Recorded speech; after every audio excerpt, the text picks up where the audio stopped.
Proclamação do Evangelho de Jesus Cristo segundo João. Naquele tempo, Jesus foi para o outro lado do mar da Galileia, também chamado de Tiberíades. Uma grande multidão o seguia, porque via os sinais que ele operava a favor dos doentes. Jesus subiu ao monte e sentou-se aí, com seus discípulos. Estava próxima a Páscoa, a festa dos judeus. Levantando os olhos e vendo que uma grande multidão estava vindo ao seu encontro, Jesus disse a Filipe: Onde vamos comprar pão para que eles possam comer? Disse isso para pô-lo à prova, pois ele mesmo sabia muito bem o que ia fazer. Filipe respondeu: Nem 200 moedas de prata bastariam para dar um pedaço de pão a cada um. Um dos discípulos, André, o irmão de Simão Pedro, disse: Está aqui um menino com 5 pães de cevada e 2 peixes. Mas o que é isso para tanta gente? Jesus disse: Fazei sentar as pessoas. Havia muita relva naquele lugar e lá se sentaram aproximadamente 5.000 homens. Jesus tomou os pães, deu graças e distribuiu-os aos que estavam sentados, tanto quanto queriam, e fez o mesmo com os peixes. Quando todos ficaram satisfeitos, Jesus disse aos discípulos: Recolhei os pedaços que sobraram para que nada se perca. Recolheram os pedaços e encheram 12 cestos com as sobras dos 5 pães deixadas pelos que haviam comido. Vendo o sinal que Jesus tinha realizado, aqueles homens exclamavam: Este é verdadeiramente o profeta, aquele que deve vir ao mundo. Mas, quando notou que estavam querendo levá-lo para proclamá-lo rei, Jesus retirou-se de novo sozinho para o monte. Palavra da salvação, glória a vós, Senhor.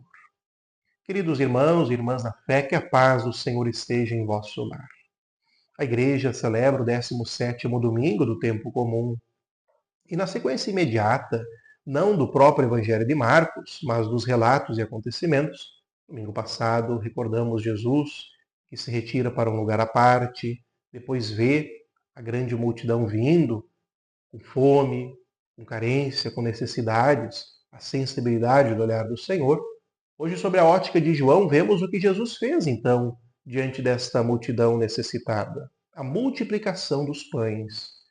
Este milagre extraordinário, que é chamado de sinal por João, pois na estruturação do Evangelho de João existem vários sinais que apontam não só para o extraordinário que é feito, mas para o que ele significa, para o que ele provoca nas pessoas que o vivenciaram. Este relato ele possui 6 diferentes versões, pois marcou muito a vida das primeiras comunidades. E Jesus, então, vendo a necessidade, a festa dos judeus, a Páscoa, estava por acontecer, há um movimento de deslocamento. Agora já não vou mais em direção ao templo, à capital Jerusalém, mas para o interior, a Galileia, seguindo Jesus, o novo templo, que depois seria destruído e reerguido, o templo espiritual, que hoje nós formamos pelo batismo. Jesus pede a participação dos apóstolos diante daquele problema que a razão colocava como limite. Muita gente, não temos recursos. O que podemos fazer? Então, a limitação das respostas dos apóstolos mostram também a nossa limitação humana, o nosso jeito, às vezes, muito sem esperança, sem criatividade, para buscar confiar mais em Deus, para deixar que Ele nos surpreenda.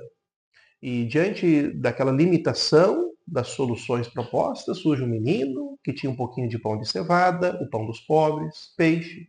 Então Jesus diz: podem fazer sentar o povo, pois agora o milagre vai acontecer. Havia muita relva naquele lugar. Um pequeno sinal, um simbolismo de que aonde Jesus passa e aonde ele vai, mesmo que seja um terreno inóspito, como aquela região, ali haverá esperança, ali haverá o florescimento de vida nova. E Jesus então sacia a fome daquela multidão, fazendo com que sobrasse, inclusive, 12 cestos, números simbólicos. E o que nós aprendemos diante disso, queridos irmãos e irmãs? Jesus que dá graças ao pão e ao peixe que foi oferecido, Eucaristia, de que a Eucaristia, a Santa Missa, é recordação na raiz da essência da mesma, é essa a narração digamos assim, da instituição da Eucaristia no Evangelho de João, ele não narra a instituição da Eucaristia, de que devemos unir a fome material e a fome espiritual, a nossa pessoal e das pessoas à nossa volta. E é Jesus que saciará então, através agora da multiplicação do seu próprio corpo, não mais do pão material, a fome de muitas pessoas. Cada um de nós cristãos é chamado agora a participar desta multiplicação que acontece em toda a Santa Missa. A missa para nós cristãos é essencial, é a mais bela e profunda oração. E devemos lembrar que quem comunga se compromete. E quem vai na igreja vai muitas vezes para se incomodar, para se desacomodar pela palavra que é ouvida e exortada. Queridos irmãos e irmãs, que tenhamos a sensibilidade, então, de participar da comunhão, de comungar do corpo de Jesus, mas de levá-lo, de multiplicá-lo, aonde a fome de pão material e aonde a fome do pão espiritual. Que o Senhor hoje os abençoe, em nome do Pai, do Filho e do Espírito Santo. Amém.